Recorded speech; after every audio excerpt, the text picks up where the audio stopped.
kasi yun na talaga O sila. meron pang isa, Miss Casey, si Janine Gutierrez. Yes, I super love her. I would agree. Siya, kahit nagaling sa showbiz royalty, Yeah, alam mo yun, Lola, Pelita, Nora. Oh, but she's the sweetest girl ever. Super, and patalino, very Yeah, smart, oo. very intelligent. When you talk to her off-cam, kung ano sinabi niya, hindi na sasabihin niya on-cam. Mas pinaganda pa niya. Oh, si MJ may bala. Ay, marami. Kasi nga, medyo marami na ako na-start.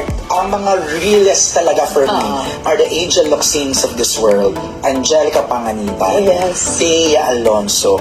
Yan yung talagang eye to eye. Kami. Prangkahan. Walang filter. Parang totoo siyang tao na nakatira doon. Ayoko bigyan!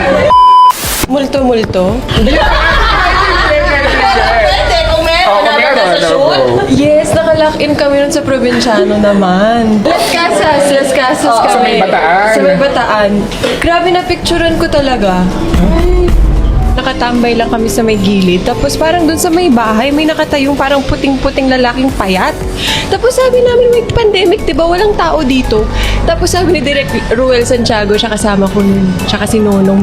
Sabi nila, tingnan mo, oh, nakita mo rin yun. So kaming tatlo lang kakita. Sabi niya, picturean mo. Kaya buti na lang may picture ako. Bakit yung tao yan? Nakakababa? Hindi mo zoom in. Parang AI. Ay, promise. Charot, wala pang AI.